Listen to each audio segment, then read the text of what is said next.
नमस्कार, स्वागत है आपका एनडीटीवी मध्य प्रदेश छत्तीसगढ़ देख रहे हैं आप। आपके साथ मध्य प्रदेश के करीब 70 आदिवासी मजदूर कर्नाटक चिकमंगलूर जिले में बंधक बनाए गए। इस खबर के बाद अशोकनगर का जिला पुलिस महकमा अलर्ट हो गया। आज हम आपको इसी पर एक रिपोर्ट दिखाते हैं और रिपोर्ट के बाद हम चर्चा करेंगे। कुछ खास मेहमान भी हमारे साथ रहेंगे। शुरुआत करते हैं।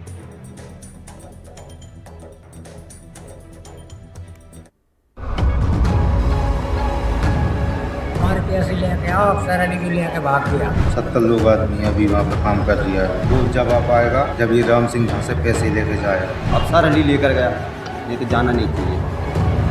मध्य प्रदेश के अशोकनगर जिले के 70 आदिवासी मजदूरों को कर्नाटक में बंधक बनाए जाने की खबर ने हैरान कर दिया है। 15 मजदूर किसी तरह बचकर अशोकनगर लौटे।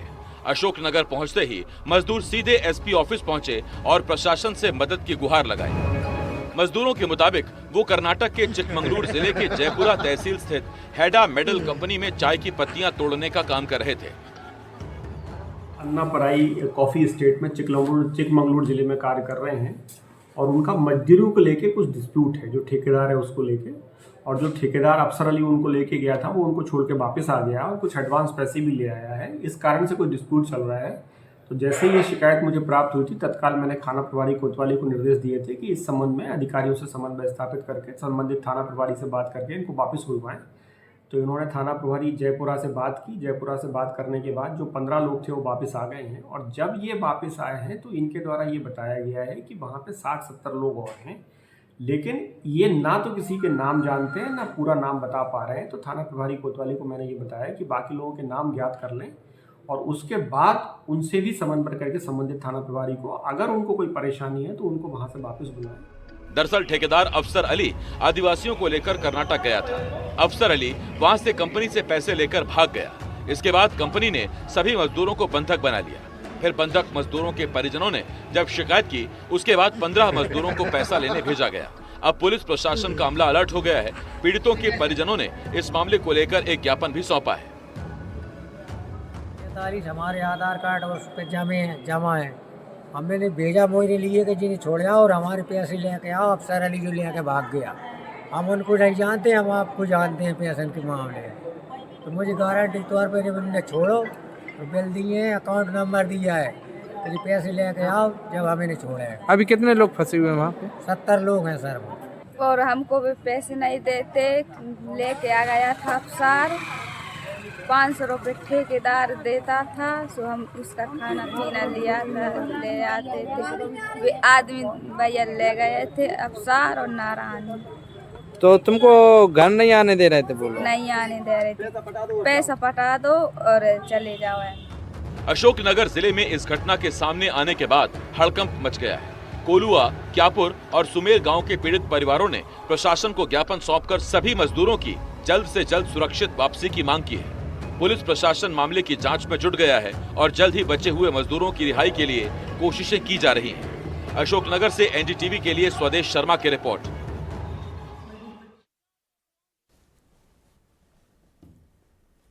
पूरी कहानी इस रिपोर्ट को देखकर आपको समझ में आ गई होगी। एमपी के 3 अशोकनगर के 3 गांव हैं जहां के मजदूर अफसर अली नाम का कोई व्यक्ति अपने साथियों के साथ, जो ठेकेदार था, इन्हें अपने साथ कर्नाटक के चिकमंगलूर ले गया।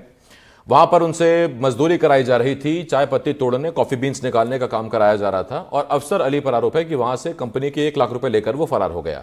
नतीजा, कंपनी ने इन 70 आदिवासियों को बंधक बना लिया, मजदूरों को बंधक बना लिया। 15 लोगों को छोड़ दिया गया कि आप जाइए और पैसे लेके आइए, तब जाके इन्हें छोड़ेंगे। वो सीधा एसपी ऑफिस पहुंचे, एसपी से गुहार लगाई और एसपी ने अब पुलिस टीम बनाई है और निर्देशित किया है कि इन लोगों को सकुशल छुड़ाया जाए। लेकिन ये केवल एक घटना नहीं है, ये केवल एक खबर नहीं है। ऐसे कई मामले अब तक सामने आते हैं। आखिर ऐसा होता क्यों है, इस पर हम चर्चा करेंगे। हमारे साथ उपेंद्र पाराशर समाज सेवी हैं, हमारे साथ जुड़ रहे हैं। इसके साथ साथ शिकायतकर्ता मोहन आदिवासी जी भी हमारे साथ जुड़ रहे हैं। पूर्व अधिकारी राव कुलदीप सिंह जी भी हमें ज्वाइन कर रहे हैं और साथ ही साथ मेरे सहयोगी स्वदेश शर्मा भी हमें ज्वाइन कर रहे हैं। सबसे पहले जिन पर बीती है जरा उनसे बात करते हैं। मोहन आदिवासी हमारे साथ हैं। मोहन जी, ये बताइए आप किस गांव के रहने वाले हैं और आपके गांव से कितने लोग गए थे चिकमंगलूर? सर यहाँ से गए थे 10-15 लोग गए थे, जो कुछ समय पहले कुछ लौटे आए थे। कुछ मतलब ऐसी घटना हुई थी, मतलब तबीयत खराब हुई थी वहां पे कुछ लोगों की, तो कुछ लोग लौटे आए यहाँ से।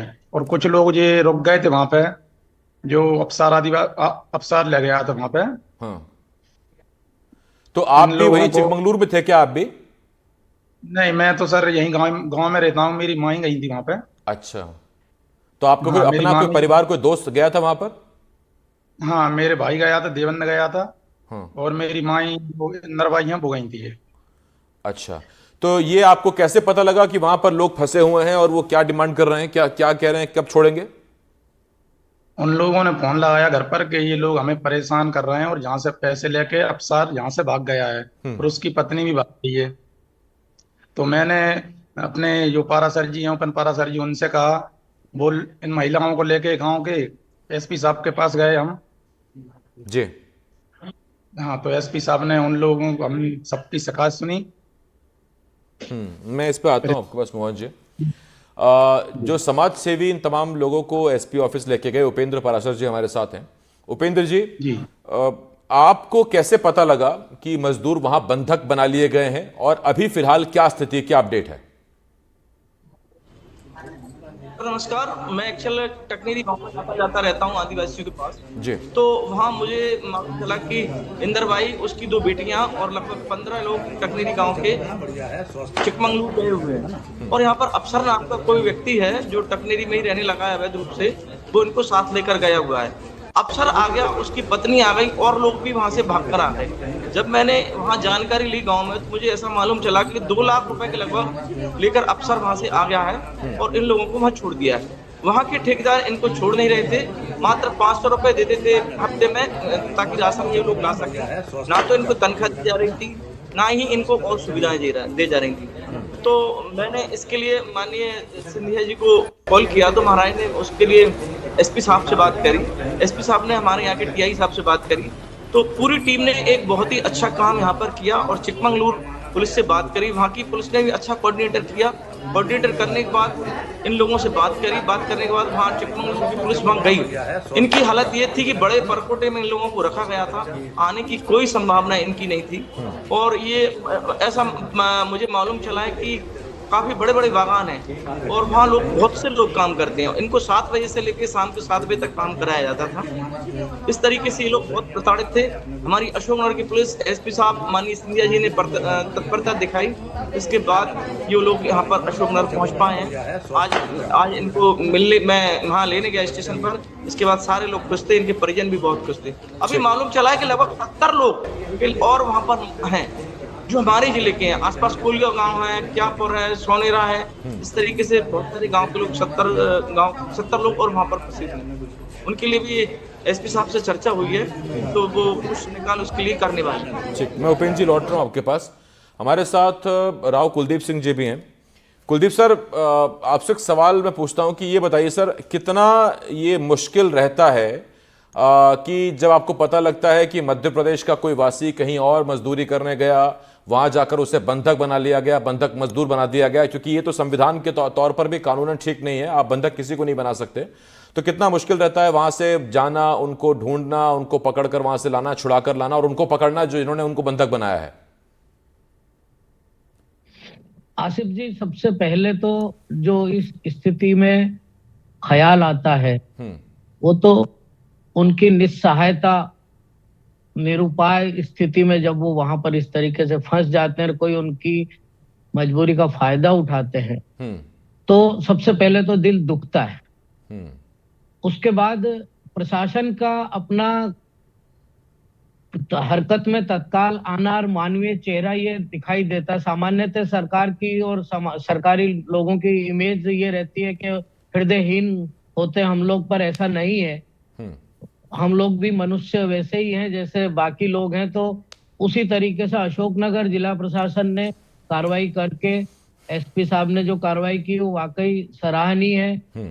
उपेंद्र पाराशर जी ने एक समाज सेवी के नाते जिस तरीके से इस मामले में पहल की है वो निश्चित ही प्रशंसनीय। समाज में ऐसे लोगों की आवश्यकता है, उनका अभिनंदन भी होना चाहिए। ऐसे और लोग आने चाहिए, क्योंकि मजदूरी कामकाज के लिए लोग एक स्थान से दूसरे स्थान तक तो जाते हैं, लेकिन ये जो मामला है इसमें क्योंकि वो ठेकेदार इनको लेकर गया और वहां इनको छोड़कर भाग गया, पैसे भी ले गया, तो उसकी पूरी तरह से बदमाशी है उसको ढूंढा जाके उसके ऊपर भारतीय का न्याय संहिता के अनुसार जो भी धारा लगती है उसके मुताबिक कार्रवाई होनी ही चाहिए। और ये स्थिति वैसे नहीं आनी चाहिए, पर अभी असमानता तो बहुत है तो आती है।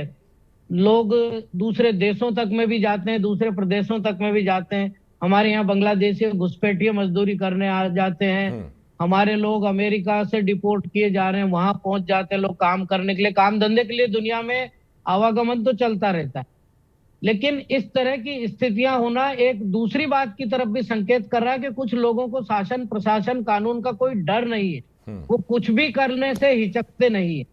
तो ऐसी मिसाल पेश की जानी चाहिए कि इस तरह का हौसला लोग ना कर पाए, क्योंकि जब तक कानून के शासन में विश्वास नहीं आएगा और कोई ये कहेगा कि मैं अमुक जगह पहुंच वाला हूं, मेरा तो कोई क्या बिगाड़ लेगा, ये ऐसे लोगों के को ऐसा दंड मिलना चाहिए, ऐसी कार्रवाई होनी चाहिए कि दूसरों के लिए भी नजीर बने कि वो ऐसा कुछ करने का कभी हौसला ना कर सके। ठीक, मैं आता हूं इस पर आपके पास कुलदीप सर। मेरे सहयोगी स्वदेश इस वक्त मेरे साथ जुड़े हुए हैं। स्वदेश मैं आपके पास आऊंगा, लेकिन मोहन जी मुझे जरा आपसे एक छोटा सवाल पूछना है। मोहन आदिवासी जी, मुझे इतना बताइए कि ये जो अफसर अली नाम का शख्स आप लोगों को लेकर गया था, आपके भाई को, आपके दोस्तों को, तो क्या मजदूरी बताकर लेकर गए थे कि क्या आप कितने पैसे दिए जाएंगे? इन्होंने कहा था कि 400 रुपये रोज मिलेंगे वहां पे, और आपको कॉपी के पत्ते तोड़ना है बस। ठीक, अब मैं स्वदेश आपके पास आ रहा हूं। स्वदेश, 400 रुपए की दिहाड़ी यानी कि महीने के 12,000 रुपए कोई बहुत बड़ी चीज नहीं होनी चाहिए, लेकिन क्या काम की कमी है जिले में, रोजगार की कमी है, इसलिए इतनी दूर, इतने कई 100 किलोमीटर दूर वहां कर्नाटक जाकर उनको मजदूरी करनी पड़ी, या 400 रुपए भी नहीं मिलते काम करने के लिए अशोकनगर में? जिले की बात की जाए तो सरकार भले ही आदिवासियों को मुख्य धारा से जोड़ने के लिए काफी काम करती है, लेकिन यदि अशोकनगर जिले की बात की जाए तो आदिवासी आज भी बदहाल है और काम के लिए मोहताज है और लगातार पलायन करता है, दूसरे प्रदेशों में जाके और दूसरे जिलों में जाता है। और यदि बात की जाए अशोकनगर जिले में रोजगार की, तो रोजगार के काफी कम अवसर हैं और बेरोजगारी यहाँ काफी हद तक है। आदिवासियों की बात की जाए तो आदिवासियों पर किस तरह कमीशन का खेल लोगों द्वारा खेला जाता है, वो एक पूरे मामले को देखने से स्पष्ट उजागर होता है। इन आदिवासियों को 380 रुपए प्रतिदिन के हिसाब से मजदूर, ये लोग जो एक राम सिंह यादव है और एक जो अफसर अली है, ये दोनों ले गए थे कमीशन पे। कंपनी ठेकेदारों द्वारा इन्हें 500 रुपए पर व्यक्ति के हिसाब से भुगतान किया जाता था और ये 380 रुपए प्रति व्यक्ति के हिसाब से इन मजदूरों को भुगतान करते थे। लेकिन इसने कमीशन की खेल के बावजूद भी इन लोगों का पेट नहीं भरा, तो इनने मजदूरों के पैसे लेकर ये अफसर अली भाग जाता और उसके परिणाम स्वरूप इन पूरे मजदूरों को एक बंधुआ मजदूर बना के कंपनी द्वारा काम किया जा रहा था। तो कहीं ना कहीं एक स्पष्ट तौर पे ये तो कहा ही जा सकता है कि बेरोजगारी के चलते इन पूरे आदिवासियों पे, जो रसूखदार गांव में जो होते हैं, जो अपने एक बाहर शहरों में जाके एक पहुंच बना लेते हैं, कंपनियों में सेटिंग कर लेते हैं, उसके बाद इन आदिवासियों के गरीबी का और बेरोजगारी का फायदा उठाकर इन गरीबों की मजदूरी पे भी कमीशन का खेल ये लोग खेलते हैं। और ये पूरा मामला भी उसी को लेकर स्पष्ट होता है कि कहीं ना कहीं लगभग एक व्यक्ति पे 120 रुपए के प्रतिदिन के हिसाब से कमीशन खोरी इन अफसर अली और राम सिंह के द्वारा की जा रही थी। ठीक, अगर मोटे मोटे तौर पे देखें तो करीब करीब जितनी रोजाना इन्हें पैसे मिलते हैं उसका 1/3 हिस्सा तो ये कमीशन के नाम पे ही ले लिया करते थे। उपेंद्र जी, थोड़ा सा मैं और स्पेसिफिक आपसे समझना चाहूंगा। मुझे जरा ये बताइए कि ये जो 2 लाख रुपए या 1 लाख रुपए जो अफसर अली लेकर भागा, ऐसा आरोप लग रहा है, तो क्या ये मजदूरों के वेतन का पैसा था जो कंपनी ने उन्हें वेतन देने के लिए दिया था? और अगर ये वेतन का पैसा था तो फिर मजदूरों को बंधक क्यों बनाया गया? वो तो वैसे ही पीड़ित है, उनको वेतन भी नहीं मिला और उन्हें बंधक भी बना लिया। क्या होता है सर कि बड़ी बड़ी कंपनियां एक मुकद्दम कह सकते हैं अपन, ऐसा नियुक्त कर देती हैं, तो वो लोग यहाँ आके लेबर से बात करते हैं कि हम आपको पैसे देंगे और तुमको वहां जाके ये काम करना है और हमारे साथ चलो, 500 रुपए दिहाड़ी देंगे या 400 रुपए देंगे। तो ये लोग साथ में हो जाते हैं, कुछ इनको 1000 500 रुपए यहाँ दे देते हैं। फिर वहाँ जब ये लोग वहाँ पहुंच जाते हैं कंपनी के पास, तो एक मोटी एक मुश्त रकम वो कंपनी वाला इनको देता है मुकद्दम को। लेबर में बांटने के लिए, भाई इनको आप ये पैसे दे दो, अब आप यहाँ आ चुके हो। लेकिन इन्होंने क्या किया कि वो जो 2 लाख रुपए थे वो इन्होंने खुद के पास रख लिए, लेबर को नहीं दिए। जब पैसे कंपनी से आ गए और लेबर को नहीं पहुंचे तो उसको लेबर को उसने कंपनी ने बंधक बना लिया, क्योंकि पैसे वो दे चुके थे। अब उनका ये कहना था या तो हमें पैसे दो या तुम हमारा काम करो। ठीक है, ये उन्होंने इनके ऊपर इश्यू रखा था। तो ये बहुत ज्यादा दुखी हो चुके थे। उसमें कुछ बच्चियां भी थी, कुछ बुजुर्ग भी थे, इस तरीके से महिलाएं थी। तो वे बेचारे बहुत ज्यादा दुखी थे और बहुत परेशान थे। आपको मैं बता दूं कि हमारे जिले में, हमारे क्या जिले में 2-3 जिले में शहरी आदिवासी जो है कि सबसे ज्यादा ट्राइबल लोग हैं। मतलब हमारी सूची में भी शहरी आदिवासियों को रखा गया है। ये तो बिल्कुल ना तो पढ़े लिखे लोग हैं, ना तो ये कुछ समझते हैं, ना हिसाब बनाना जानते हैं। बहुत ही अत्यंत गरीब और अत्यंत सीधी जात है। इनका कहीं ना कहीं लोग शोषण करते रहते हैं। हमारे यहाँ जो आदिवासी हैं उनकी जमीन पर भी लोग कब्जा करते रहते हैं, वो बेचारे छुड़ा भी नहीं पाते। मतलब एक तरीके से सबसे ज्यादा यदि मुफलिसी का और अपन कह सकते हैं कि दयनीय जीवन कोई जी रहा है तो आदिवासी लोग जी रहे हैं यहाँ के। चंदेरी हो, अशोकनगर हो, मुंगावली हो, गुना हो, वो शहरी आदिवासी इनको कहते हैं। तो इनके जीवन में आज तक कोई परिवर्तन नहीं आया। सरकारें आज चुके कोशिश करती हैं लेकिन कोई भी सुधार नहीं है। अभी कल मैंने जिस दिन इन लोगों को कार्रवाई हुई, माननीय महाराज सिंधिया जी को फोन लगाया तो वहाँ एसपी से उन्होंने बात करी, इसलिए तत्परता से सारी प्रोग्रेस हुई और तीसरे चौथे दिन ही वहाँ पुलिस ने पहुंच के इन लोगों को छुड़ाया। आगे भी ये इस जिले में ऐसा होता रहता है, बंधुआ मजदूर लोग बनाते रहते हैं। अभी आपको बताऊं कि आप जानकारी यदि अंदर तक लेना चाहें तो हर गांव में आपको 10-5 लोग बंधुआ मजदूर मिलेंगे। साल भर उन किसी न किसी से पैसे ले लेते हैं और जिंदगी भर वो नहीं उभर पाते। जिंदगी भर यहाँ के लोग बंधुआ मजदूरी ही करते रहते हैं क्योंकि पढ़े लिखे नहीं है, उनकी कोई आवाज नहीं। 7 दशक बाद भी जब चीजें सुनते हैं तो बड़ी हैरानी रहती है। कुलदीप जी, अब हम जब सर्विस में थे तो आप किस विभाग में पदस्थ थे सर? तो फिर मैं वैसे ही आगे चीजों को ले जाऊंगा। मैंने प्रारंभ अपने शिक्षक के रूप में अपनी सेवा प्रारंभ की थी और फिर प्रशासन में चला गया था। तो मैं शिक्षा विभाग में रहा और इंफॉर्मेशन टेक्नोलॉजी विभाग में भी रहा हूँ जी। ठीक। और ये सहारिया आदिवासियों की जो बात कर रहे हैं वो विशिष्ट जनजाति है, उसका विशेष ध्यान रखा जाता है। शिक्षा विभाग में भी इस बारे में निर्देश है और यदि मैं सही हूं तो संभवतः सहारिया जाति के लिए कोई बोर्ड भी मध्य प्रदेश में बना हुआ है। वो मैं दावे से तो नहीं कह सकता, पर अलग से ये विशिष्ट जनजाति है, इसके लिए विशेष ध्यान रखने की योजनाएं हैं सरकार। ठीक।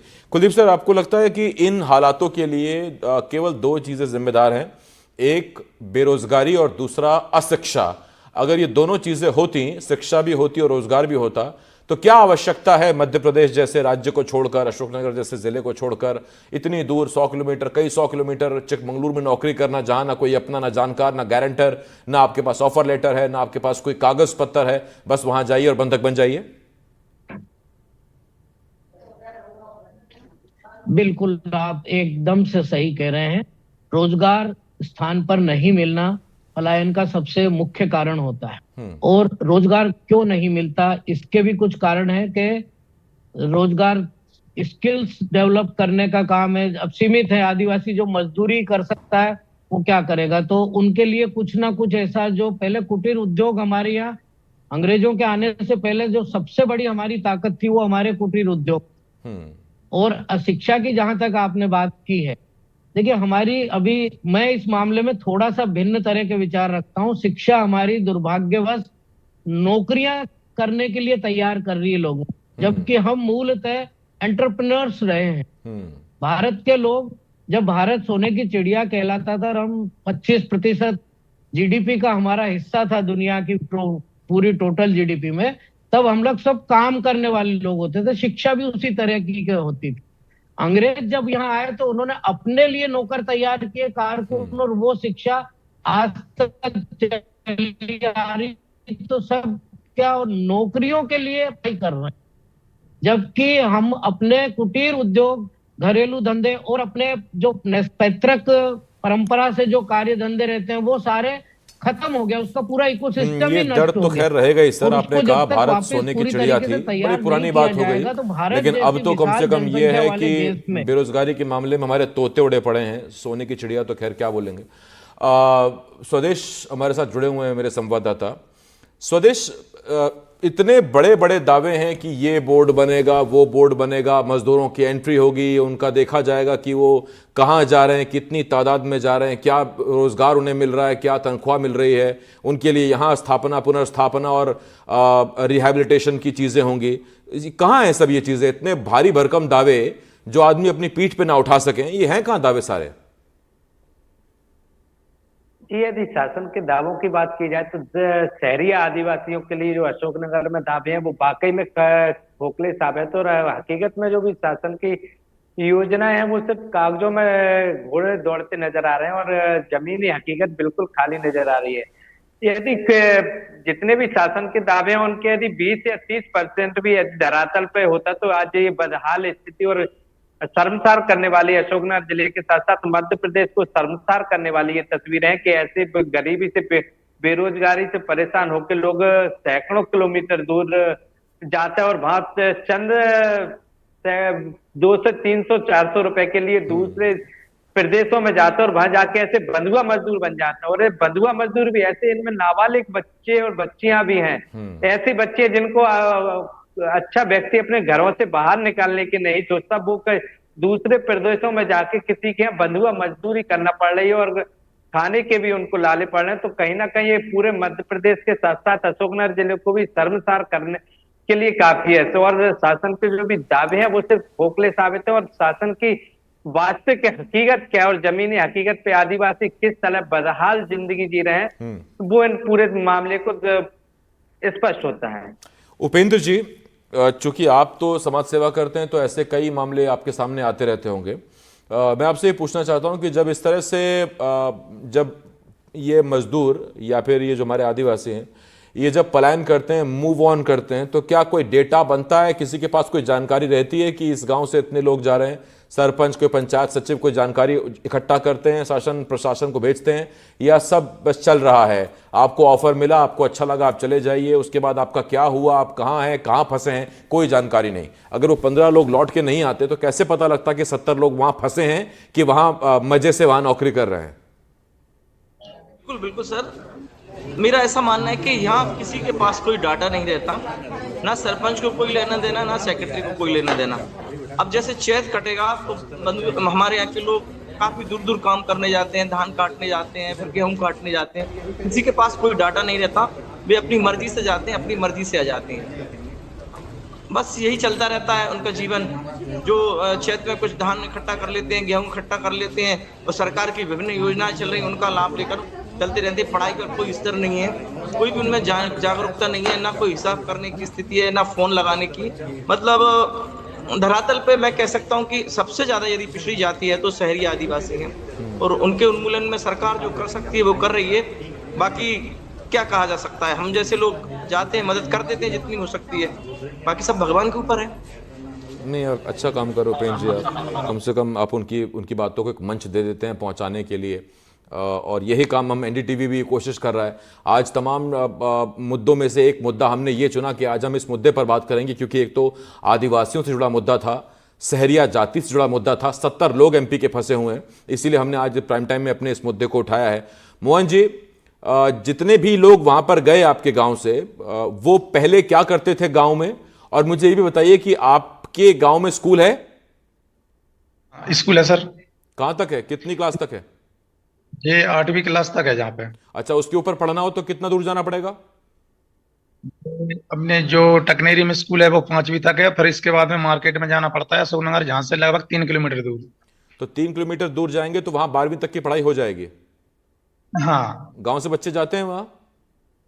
नहीं, अभी कुछ बच्चे जाते हैं, जैसे क्योंकि अभी पढ़ाई के लाने मजदूरी करते हैं तो फिर ज्यादा पढ़ा नहीं पाते हैं, 2-5 लोग हैं वो ही जाते हैं बस।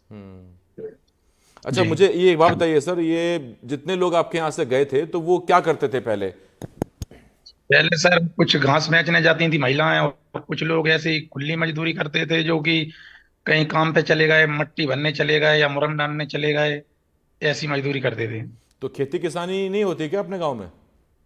जो खेती थी ना, जो टकनेरी में सब लोगों ने, कुछ लोगों ने रजिस्ट्रियां करा ली, फर्जी बेच दी, जमीनें कब्जा कर ली है हमारी जमीनों पे, तो हमारे पास मजदूरी तो है ही नहीं। अच्छा, मतलब जमीनें आपकी उन पे कब्जे हो गए? हाँ, कब्जे कर लिए बड़े बड़े लोगों ने। तो उसका पैसा मिला आपको? ये तो आदिवासी की जमीन कैसे खरीद ली या कैसे ले ली? जी सर, ये क्या करते हैं कि ये कहते हैं ये आपकी कुटी बनेंगी, आप साइन कर दो, क्योंकि साइन करवा के बहाने ये रजिस्ट्री करा लेते हैं लोगों से। ना तो उनके पास जमीन बची है ना कुछ। कम से कम वहां पे जमीन थी 100-300 बीघा, जो आदिवासियों के पास एक भी बीघा जमीन नहीं बची वहां पे। पूरी जमीनों पे प्लाटिंग काट दी, फर्जी तरीके से रजिस्ट्रियां करा ली। तो दबंग ये लोग हैं वहां प्रधानमंत्री पे। आवास की सुविधा, राशन की दुकान, ये सुविधाएं हैं आपके पास? हाँ, अशोकनगर में जो 3 किलोमीटर दूर जाते हैं वहां से ले आते हैं। अच्छा, और गांव में पीएम आवास बने किन्हीं लोगों के? सर, अभी पीएम आवास में जो सेक्रेटरी और सचिव है ना, वो लापरवाही करते हैं। हमने कहा कि पीएम जनमन में जो नाम जुड़ रहे हैं उनके नाम आप जोड़ दीजिए, लेकिन उन्होंने किसी की नहीं सुनी। सिर्फ अभी कुटियां आई थी कुल 80 कुटी, अभी कम से कम लगभग 50-60 और बनना है। अच्छा, ये एक चीज और पूछनी थी आपसे, ये मनरेगा के तहत काम वाम मिलता है कि नहीं मिलता है? नहीं सर जी, वहां पे कोई भी काम नहीं है। हमारी जो महिलाएं हैं वो घास बेचने जाती हैं, शाम को घास बेच के आती हैं, तो उससे पालन पोषण होता है सब लोगों का। अच्छा, ये पुरुष क्या करते हैं फिर, अगर महिलाएं घास बेचने जाती हैं तो वो भी मजदूरी करते हैं, बने भी मिल जाते हैं। जैसे मिस्त्री का काम करते हैं कुछ लोग, कुछ लोग ऐसे ही खुले में काम करते हैं, 300 रुपये रोज, 200 रुपये रोज। कोई हरवाई करते हैं किसी के पास। समझ गया, मतलब जैसा काम मिल जाए करना पड़ता है परिवार का पेट पालने के लिए। ये स्थिति थी, आज हम ये चर्चा कर रहे थे और ये सवाल बड़ा गंभीर उठ जाता है इस वक्त की दावे तमाम हैं कि पलायन की आवश्यकता नहीं पड़ेगी, रोजगार दिया जाएगा, तमाम योजनाओं के दावे किए जाते हैं, आंकड़े जुटाए जाएंगे, मजदूरों के लिए उनके विकास के लिए बोर्ड बनाए जाएंगे, कल्याण बोर्ड होंगे। लेकिन हकीकत क्या है ये आप देख लीजिए। और अब उम्मीद करते हैं कि फिर से कभी इस तरह से मजदूर कहीं इतने 100 किलोमीटर दूर या किसी और राज्य में जाकर बंधक ना बने। पुलिस ने अच्छा काम किया। उपेंद्र जी, आपको भी बहुत धन्यवाद है कि आपने ये मुद्दा उठाया, आप इनके लिए आगे आए। मैं बहुत शुक्रिया करता हूँ तमाम मेहमानों का। स्वदेश, बहुत शुक्रिया आपका। कुलदीप सर, इसके अलावा उपेंद्र जी, मोहन जी, बहुत बहुत धन्यवाद हमारे साथ जुड़ने के लिए। एक छोटे से ब्रेक के लिए हमें यहाँ रुकना होगा, लेकिन ब्रेक के उस पार भी तमाम बड़ी खबरें हैं। आप देखते रहिए NDTV मध्य प्रदेश छत्तीसगढ़।